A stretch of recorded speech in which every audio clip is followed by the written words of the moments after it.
నేను ఫస్ట్ ఈ ఇప్పుడు నేనేం కొన్ని అబద్ధాలు చెప్తాను, కొన్ని నిజాలు చెప్తాను. ఏది కరెక్ట్, ఏది నిజం, ఏది అబద్ధం మీరే తెలుసుకోండి. కొన్ని పక్కా అబద్ధాలు కూడా చెప్తా. ఫస్ట్ సాయిరామ్ శంకర్ గారు నన్ను కలిశారు. అప్పుడు ప్రొడ్యూసర్ గారు అన్ని డిసైడ్ కాల. ఆయన సినిమా చేద్దాం అని అంటే అసలు ఈయనతో నేను ఎందుకు చేయాలి, అసలు చేయాలా వద్దా, కొంతమంది ఏమో చేయొద్దని, కొంతమంది చేయమని, మంచోడని చెప్తా ఉంటే నాకు చాలా రోజులు పట్టింది డిసైడ్ అవ్వటానికి. చేయాలా వద్దా, వీళ్ళ అన్న పెద్ద డైరెక్టర్ కదా, పూరి జగన్నాథ్ గారు 75 ఏళ్ళ చరిత్రలో హైయెస్ట్ కలెక్షన్ వచ్చిన సినిమా తీశారు, మనం ఎందుకు చేయాలి, ఆయనే తీసుకోవచ్చు కదా. ఇట్లా నా బ్రెయిన్లో ఉన్న ఆలోచనలన్నీ ఆలోచించి, కానీ ఆయన వచ్చిన అప్రోచ్ ఇవన్నీ చూస్తే అసలు చాలా చేయాల్సిందే సినిమా అనుకుంటా ఉంటే ఒక 5-6 ఫోన్ చేశారు. చేసి వద్దు, చేయొద్దు, ఎందుకు చేస్తావు, చేయొద్దు అన్న. చేయొద్దా, అయితే చేస్తానని. మనం వద్దంటే చేసే టైప్ కాబట్టి వద్దు అని ఎంతమంది చెప్పారో ఇంక కంపల్సరీ చేయాల్సిందే అని డిసైడ్ అయ్యింది. తర్వాత ప్రభాకర్ గారు వచ్చి, మీరు గురుగారు లాగా మీరు ఏం చెప్తే నాకు అది ఓకే అని. అంటే ఇండస్ట్రీ గురువు గారు ఒక ఆయనే ఉన్నారు కదా, దాసర్ గారు. నన్ను అంత పెద్దోని చేయొద్దు సార్, చేద్దాం సినిమా కానీ అని. అప్పుడు బాంబే వెళ్ళి హీరోయిన్ చూసి ఎస్తర్ని చూశాను. చూడంగానే ఓకే నువ్వు చేయొచ్చని ఆడమన్నాను. ఏడ్చి ఒక సీన్ చేసింది. ఓకే అని చెప్పి సైన్ చేసి తీసుకొచ్చాం. అమ్మాయిని తీసుకొచ్చినాక సురేష్ బాబు రష్ అంతా చూసి అమ్మాయిని నచ్చి సునీల్ సినిమాలో పెట్టుకున్నారు. ఇప్పుడు భీమవరం బుల్లోడ్లో కూడా అమ్మాయే. ఇంకో 2-3 సినిమాలు అడుగుతున్నారు అమ్మాయిని. మరి మామూలుగా అంటుంటారు తేజ టచ్ బాగా లక్కీ, ఎవరిని చేసినా సక్సెస్ అవుతారని. మరి అంత సక్సెస్ అయితే మరి నేనే ఎందుకు హిట్లు తీయలేకపోతున్నా? ఆ టైం లేదు. వాళ్ళ టైం బాగుంటే ఆడతారు, వాళ్ళు సక్సెస్ అవుతారు అంతే. ఆ టచ్ నేను రోజు ముట్టుకుంటా కదా తలంటుకునేటప్పుడు. మళ్ళీ నన్ను కొడితే లక్ అంట, మరి నేను కొట్టుకుంటుంటా దోమలు కుట్టినప్పుడు. అదేమీ లేదు, ఇది జస్ట్ వాళ్ళు లక్కీ కాబట్టి వాళ్ళు సక్సెస్ అవుతూ ఉంటారు. సినిమా 1000 అబద్ధాలు. యాక్చువల్ కాన్సెప్ట్ ఏంటి అని అంటే, మనం అందరం అబద్ధాలు ఆడుతూనే ఉంటాం లైఫ్లో.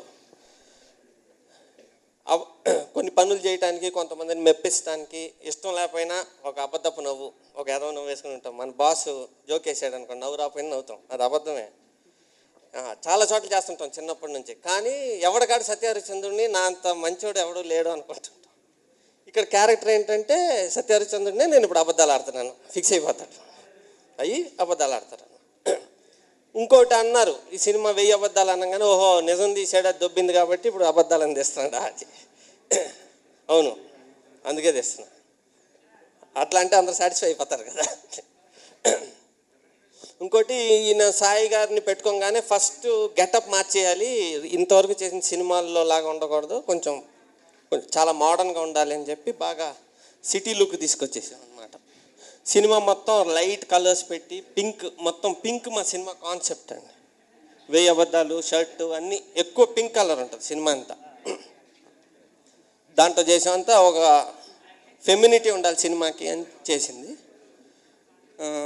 రమణ గోగుల్ గారు మామూలుగా ఏంటంటే ఇండస్ట్రీలో టెక్నీషియన్స్ని కానీ హీరోస్ని కానీ లాస్ట్ ఫ్రైడేని బట్టి సెలెక్ట్ చేస్తారు.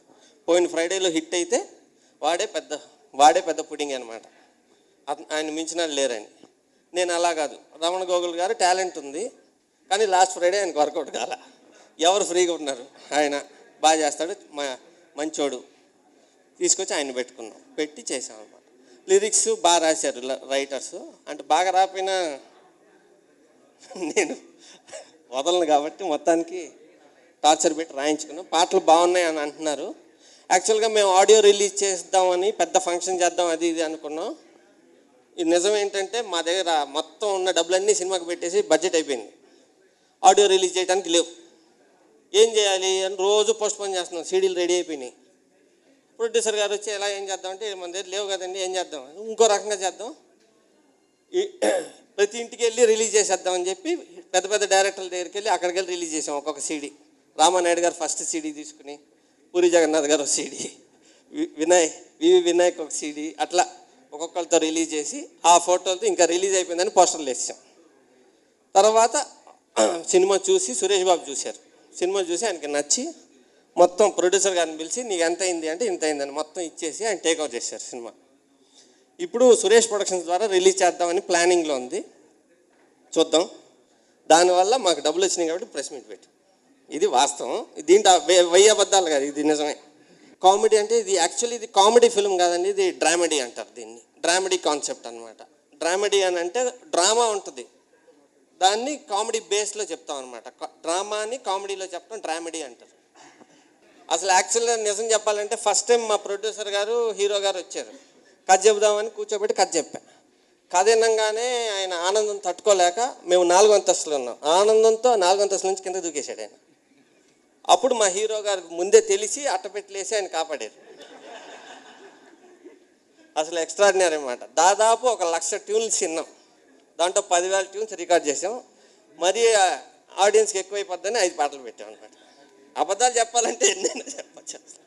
Double platinum, triple platinum function చేసేస్తుంటారు. ఎక్కడ కొన్నోడు ఎవడో కనపడ్డాం మనకి, అమ్మినోళ్ళు మాత్రం ఉన్నారు, మేము నమ్మేసామని.